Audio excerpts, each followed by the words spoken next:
Shalom from Jerusalem. This is Uriel, LTP, Independent News, Jerusalem, Israel. Sir, what do you think about Iran and the threat that they're posing, not just to Israel, but to the entire Middle East? I think it's a very real threat. I think it's a threat that the Middle East and the world hasn't seen in quite some time. You have a tyrannical regime with people who are smart.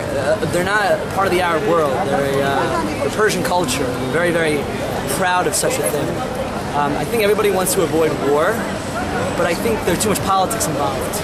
I think that at times Israel does rely on the United States too much, but I think that it's a two-way street. I think that the United States also needs Israel for certain reasons in terms of intelligence reports and stuff like that, which they collaborate with. I think that unlike in the past, when Israel needed to do something, you didn't have all this media blitz involved.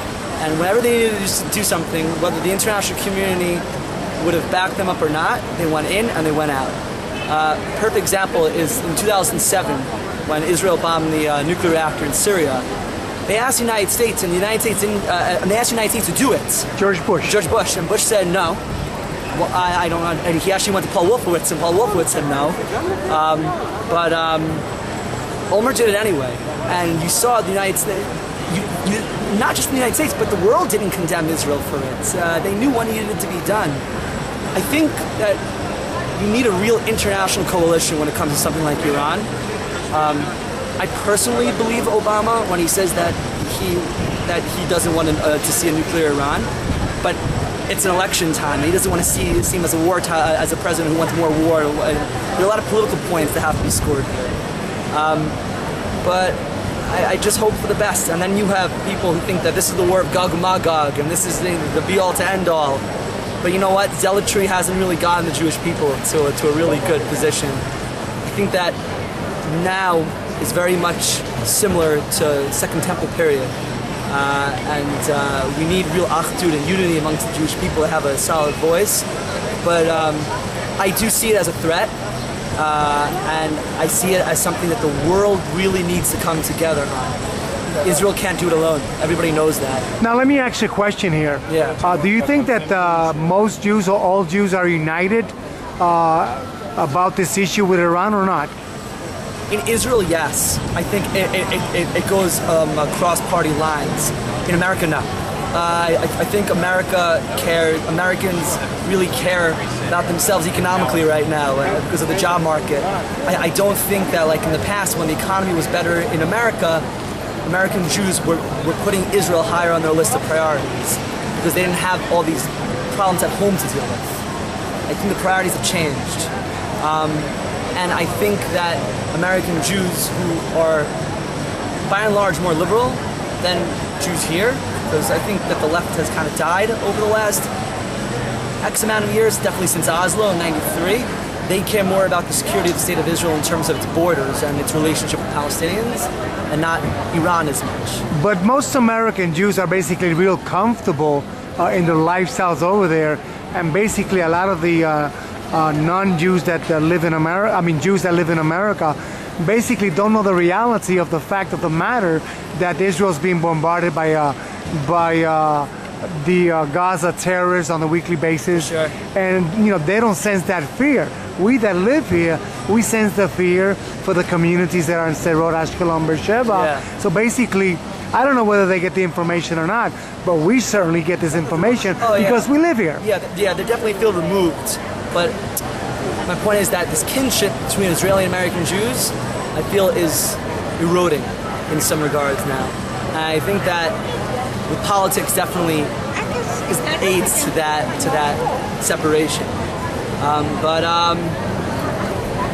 Listen, things in the Middle East can go very differently one day to another. You really have no idea. Now, you just made Aliyah, and what I mean by Aliyah is that you made Israel your home. Yes. If you have something to tell the young Jews that are all across America, what would you say to them to make Aliyah and come back and possess the land that belongs to us? Sure. I think a very easy way to fix all these problems. If you had 1 million Jews make Aliyah within the next 6 months, the world would look at the whole situation in a totally different light. And we all are striving for peace. And I say to the Jews in Europe, get out now. Now, one final question. Do you think that we as Jews, do we need to turn back to Hashem and Torah and Tanakh? Yeah, but I think there's a symbiotic relationship between Torah and being proactive and having an army, and I think it's a two-way street. And I think that the whole draft situation going on with the Tal law also doesn't help the situation. Well, most of the religious, they don't want to go to the army. They want to just basically sit down and learn and study. And there are 24 hours in a day, 8 to learn, 8 to work, and 8 to study, and 8 to sleep. Yeah, I understand that. I agree with you. But on the other hand, you know, the Shas party heads the Interior Ministry, which basically is in control of all these yeshivas, and they're getting hundreds of millions of shekels per year. Yeah. And these Orthodox students basically want to avoid going to the military, and that's just the way of life here.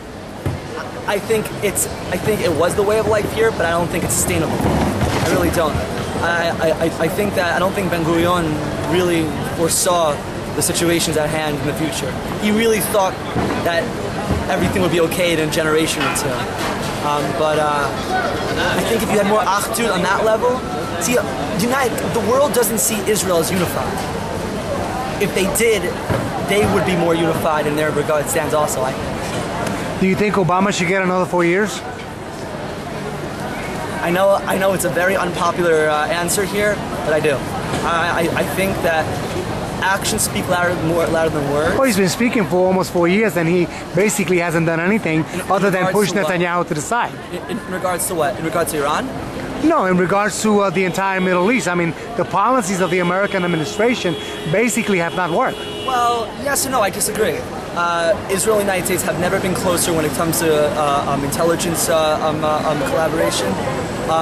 Just a couple weeks ago, Obama just signed a bill not only giving Israel $70 million more for Iron Dome, but he did something which Bush 1, Clinton, and Bush 2 refused to do, and that was supplying Israel with refueling tankers for their F-16. Yeah, but he did that so Israel will not attack the Iranian nuclear facilities. So he's playing a double jeopardy here, because I read the report, I saw the report, and he's basically giving Israel these bombers, fueling bombers, to stall more time. How much time should we give Iran? Well, I don't think it's just to stall more time. I think it's not a matter of if anymore. I think everybody knows something's going to happen, but the timetables have to be synced. And I think when it happens, it gives Israel a leg up. Also, you have a second response. The United States will not tolerate any bombings of their oil facilities or whatnot that they have in Saudi Arabia. I think that there's a lot more hype, but there are two things. One, I think that Obama should set a clearer red line. I agree with you.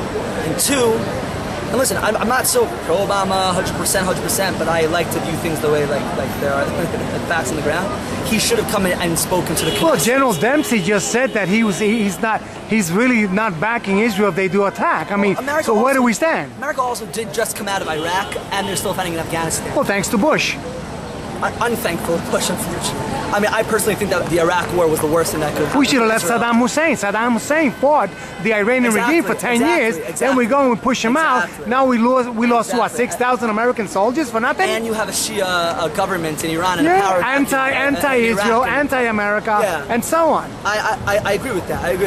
The Bush policies were very, very bad for it comes to Israel. Also, Bush was also the one who threatened to withhold loan guarantees to Israel because of settlement. Well, I saw Condoleezza Rice handing a $18 million check to Abu Mazen for so-called hospitals. It never happened. That money was pocketed U.S. taxpayers' dollars. This is Uriel, LTP, Independent News, Yerushalayim, Israel, Shalom.